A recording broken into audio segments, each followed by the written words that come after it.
오늘 오후 찬양 예배에는 삭개오의 선택이라는 제목을 가지고 삭개오의 선택이라는 말씀을 가지고 여러분들과 함께 은혜를 나누기를 원합니다. 우리는 살면서 여러 가지 선택을 합니다. 점심은 뭐로 먹을지, 저녁은 뭐로 먹을지, 밥을 먹을 때 밥 먼저 풀지, 국 먼저 풀지, 어떤 옷을 입을지, 벨트는 어떤 색깔로 할지, 양말은 어떤 걸로 신을지, 물건을 살 때는 어떻게 할지, 채널을 돌릴지 아니면 조금 더 볼지, 이런 작은 선택들을, 여러 가지 수많은 선택들을 우리는 살아가면서 합니다.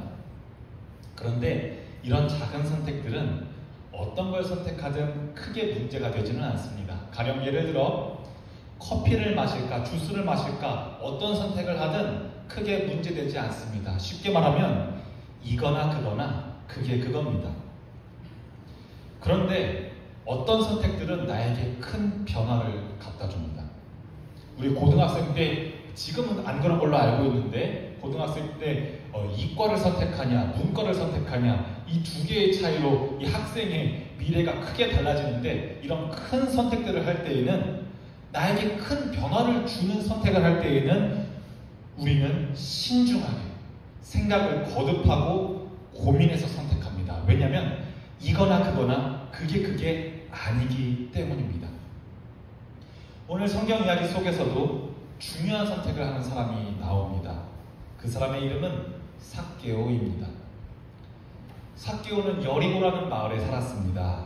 여리고는 작은 마을이고 이 시기에 이스라엘이라는 나라는 로마 제국의 지배를 받고 있었기 때문에 여리고 또한 로마 제국의 영토였습니다. 우리가 지금은 자동차세, 부동산세, 소득세, 무슨 세 이런 세금들을 대한민국이라는 나라의 정부에 냅니다. 이런 것처럼 이스라엘 사람들도 자기의 소득, 자기의 재산 이런 세금을 내는데, 이스라엘 왕국 정부에 내는 것이 아니라 로마의 지배를 받고 있었기 때문에 로마의 황제에게 세금을 바칩니다. 지금 21세기 현대의 대한민국은 전산화되어 있고 지방 행정화되어 있어서 매월 나의 집 앞에 세금을 받으러 오는 사람이 있지는 않습니다. 하지만 당시에는 그런 게 없었기 때문에 각 도시마다, 각 마을마다 세금을 걷는 일을 하는 세리라는 사람이 따로 존재했습니다.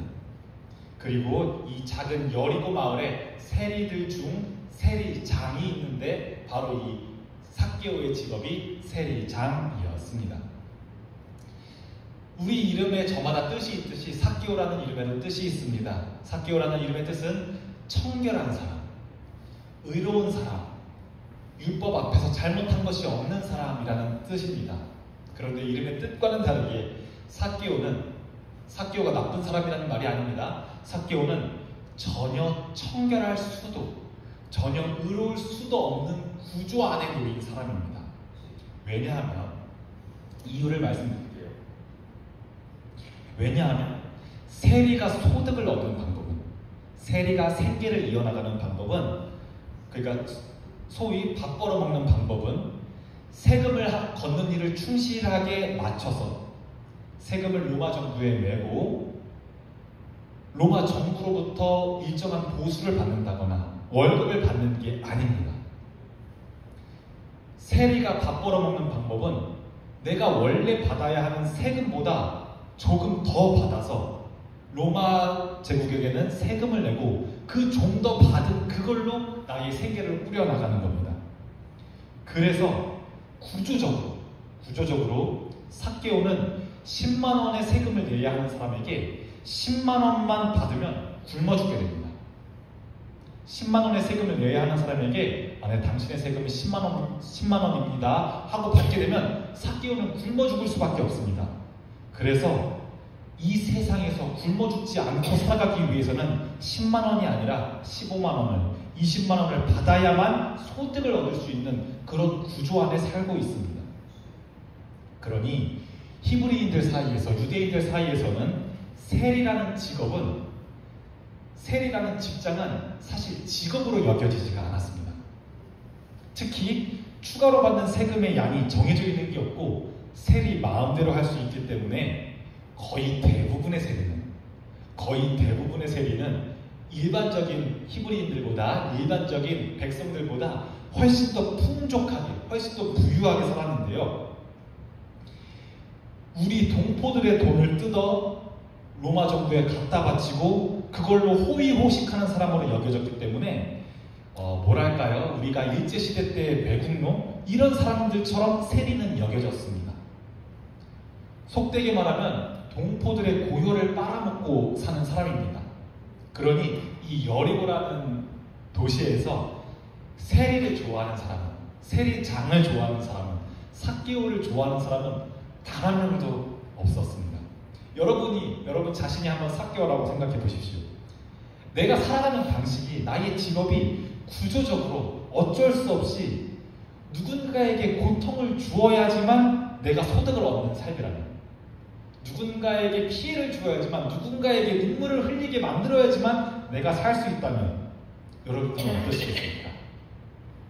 여러분들은 어쩔 수 없는 이 구조 속에서 불의한 부자가 되시겠습니까? 아니면 이 구조를 깨고 의로운 가난한 자가 되시겠습니까?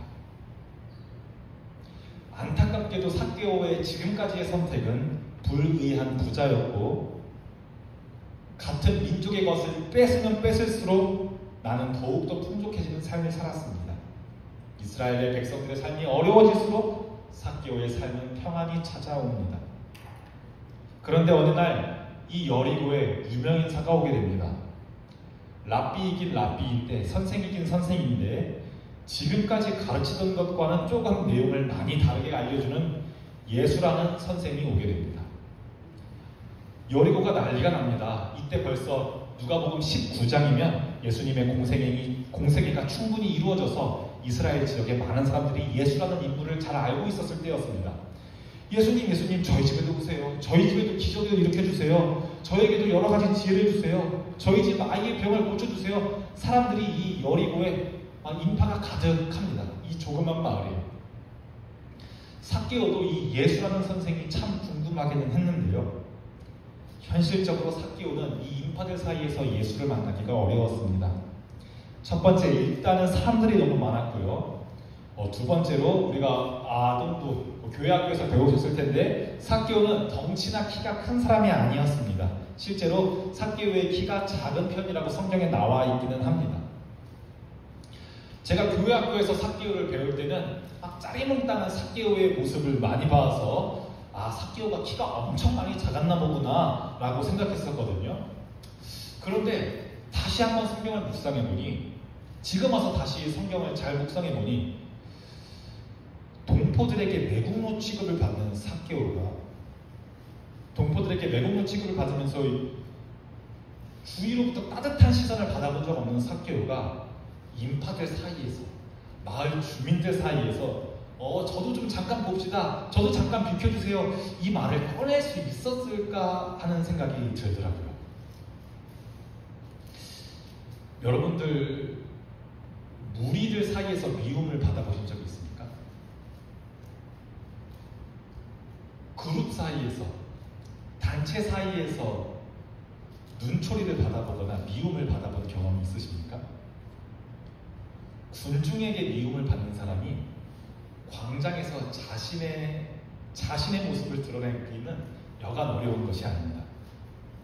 아마 삭개오는 육체적인 신장도 낮았지만 자존감과 내적 자신감도 아마 매우 낮은 사람이었을 것 같습니다. 그런데 이때 삭개오의 눈에 들어온 것은 돌무화과 나무였습니다. 옛날 성경에는 뽕나무라고 기록되어 있는데요. 저 나무에라도 올라가야 되나? 삭개오가 나무 위로 올라간다면 예수님이 어디 있는지 확인할 수는 있겠지만, 반대로 다른 여리고 마을 사람들도 삭개오의 위치를 발견하기가 참 쉽겠지요. 다 큰 어른이 나무 위로 올라가는 것도 참 웃기겠지만, 이 마을 사람들에게 욕먹는 삭개오가 참 비웃음거리가 되고 참 욕먹기 좋은 그림일 것 같습니다. 여기서 삭개오에게 또 선택의 갈림길이 나옵니다. 여러분들이라면 창피를 무릅쓰고 두려움을 무릅쓰고 나무 위로 올라가는 선택을 하시겠습니까? 그런 결단을 여러분들은 하실 수 있으세요? 삭개오의 대답은 그래, 일단은 올라가자. 일단 올라가서 어떻게 생긴 분인지라도 좀 보자. 결심하고 나무 위로 올라갑니다. 그런데 이 선택이 참 큰 변화를 일으킵니다. 예수님께서 나무 위로 올라간 삭개오를 보셨습니다. 그리고 삭개오를 따뜻한 눈으로, 그 누구도 이렇게 본 적이 없었는데 그 누구도 따뜻한 눈으로 보지 않았던 삭개오를 눈으로 보시고 삭개오야, 어서 내려오너라. 내가 오늘 너희 집에 가려고 합니다. 삭개오는 주저치 않고 내려와서 예수님을 자기 집으로 모시게 됩니다. 마을 사람들은 난리가 났습니다. 요즘 이스라엘에서 제일 유명한 랍비인 예수님이 여리고 마을에서 가장 민심이 안 좋고 가장 욕먹는 삭개오를 직접 불러서 그 집에 간다고 하니 마을 사람들은 도대체 무슨 일인지 모두 따라왔습니다. 우리 등골을 빼먹는 삭개오의 집에 저 선생님이 가셨다고? 왜 하필 수많은 좋은 사람을 내두고 그 사람이지? 삭개오에게 큰 징계의 말씀을, 큰 꾸짖음의 말씀을 하시면서 우리에게 본보기를 보여주시려나 보다, 아마 이런 생각들을 가지고 있을 거라고 저는 상상했습니다. 모두가 나를 미워합니다. 내 집 주변에 나를 싫어하는 수많은 여리고 사람들, 그 사람들이 둘러싸여있고 갑자기 가까이 만난 예수님이 내 집 안에 지금 와 계십니다. 여기서 삭개오는 아주 멋진 선택을 합니다. 예수님은 삭개오에게 당신의 직업을 물어본 적도 없고 바르게 살라고 훈계한 적도 없고 무엇을 결단하라, 무엇을 하나님께 바치라 이렇게 권고하거나 요구하지도 않았습니다. 그런데 삭개오는 마치 큰 결단이라도 한 듯 폭포수처럼 엄청난 말을 쏟아냅니다. 예수님, 제가 할 말이 있습니다. 제가 가진 것의 절반을 마을의 가난한 사람들에게 나눠주고, 그리고 제가 지금까지 빼앗은 것들, 지금까지 제가 추가로 더 받은 이 세금들의 4배로 뺏은 사람들에게 갚겠습니다. 삭개오가 이 말을 자기 입 밖으로 꺼내기까지 얼마나 많은 갈등을 하고 속으로 고민했을지 상상이 갑니다. 지금 삭개오가 예수님 앞에서 하고 있는 말은 이런 뜻을 내포하고 있습니다. 지금까지 내가 살아온 방식이 정직하지 않았고, 의롭지 않았고, 누군가를 아프게 만들고 상처를 주면서 살아왔다는 것을 나는 지금 인정합니다. 누군가를 착취해야 하지만 내가 살아갈 수 있는 그런 구조 속에서 저는 살아왔습니다. 그런데 이제는 어쩔 수 없다고 그러지 않겠습니다. 이제는 원래 세상 사는 게 다 그런 거라고 그러지 않겠습니다. 다른 세리들도 다 나처럼 이렇게 산다고 그러지 않겠습니다. 요즘은 이렇게 사는 게 맞는 거라고 그러지 않겠습니다. 저는 이 구조를 끊겠습니다 라고 말하고 있습니다. 원래 이스라엘 율법에 적혀있는 건 누군가의 재산을 불이하게 뺐으면, 정당하게 뺏은 게 아니라 누군가의 재산을 불이하게 뺐으면 5분의 1 또는 4분의 1을 더해서 갚게 되어 있습니다. 예를 들어서 내가 누군가에게 10,000원을 불이하게 뺐었다면 5분의 1 또는 4분의 1이 되는 12,000원 또는 12,500원을 돌려주는 것이 히브리인들의 법입니다. 그런데 4배로 돌려주겠다는 건 내가 벌금으로 줘야 되는 것만큼 주는 게 아니라 내가 율법에 따라서 이만큼 내가 벌로 주어야 하니 12,500원을 주겠다 하는 것이 아니라 지금까지 나의 세리로서의 삶을 완전히 버리겠다는 고백이기도 합니다. 삭개오의 결단을 듣고 예수님께서는 이렇게 말씀하셨습니다. 오늘 우리가 읽은 본문 말씀이기도 한데요, 오늘 이 집에 구원이 이르렀으니 이 사람도 아브라함의 자손이다. 내가 여리고에 온 이유는 잃어버린 자를 찾아 구원하려고 왔다라고 말씀하십니다. 우리 눈에는 삭개오는 매국노고 우리 눈에 삭개오는 죄인이고 우리 눈에 삭개오는 불의한 자이고 벌받을 자이고 죄인인데 예수님 눈에는 삭개오가 잃어버린 자였습니다. 그리고 참 특이한 게 있는데 예수님은 오늘 이 집에 구원이 이르렀다고 말씀하십니다. 삭개오에게 있어서 구원받음이란, 삭개오에게 있어서 구원이란 죽어서 천국 가는 게 아니었습니다. 삭개오에게 구원이란 뭐 힘든 일이 잘 해결돼서 자유함을 얻었습니다 이렇게 말하는 게 구원이 아니었습니다.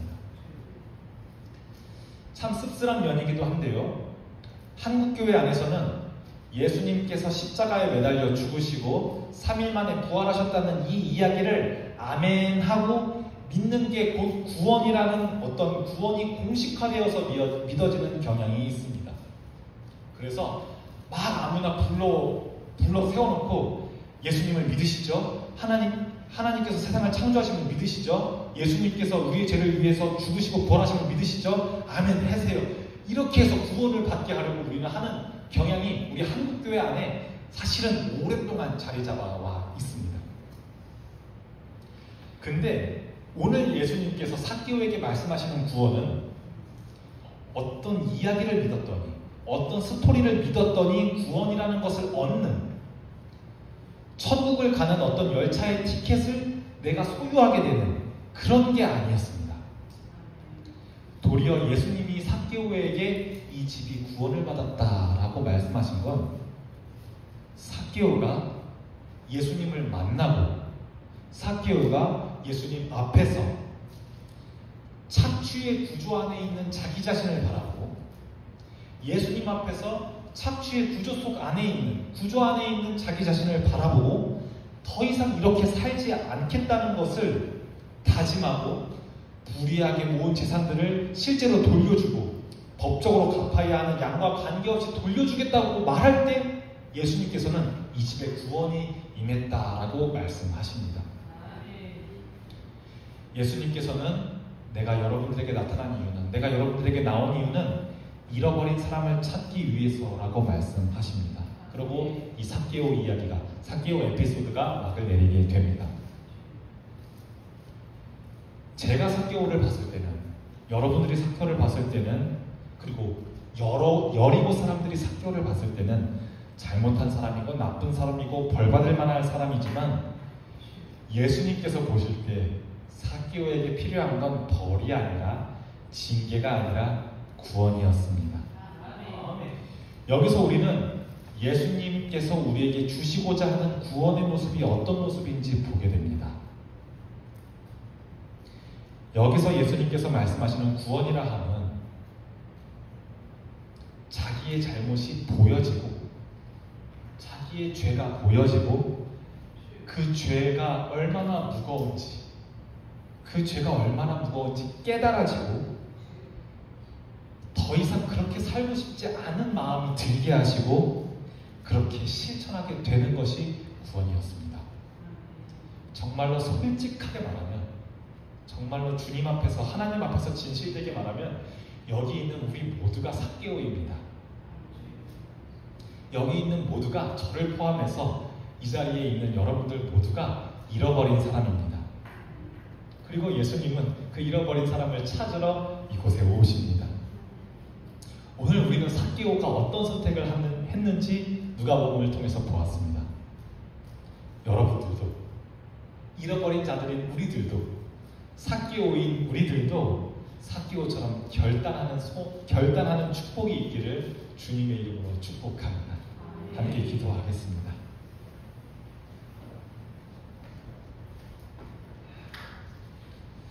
하나님, 오늘은 예수님을 만난 삭개오 이야기를 보았습니다. 예수님께서 삭개오라는 한 사람만 부르신 게 아닌 여기 있는 우리 모두를 부르셨고 그 부르심에 응답하여 이 자리에 나와왔음을 우리가 입술로 고백합니다. 이 자리에 나온 모든 본향의 성도들이 예수님 앞에서 자기의 잘못을 볼 수 있고 그것을 돌이켜서 선한 길로 가는 선택을 삭개오처럼 하기를 원합니다. 그리하여서 정말로 선택받은 백성으로, 아브라함의 자손으로서 구원 안에서 예수님처럼 살기를 원하고 소망합니다.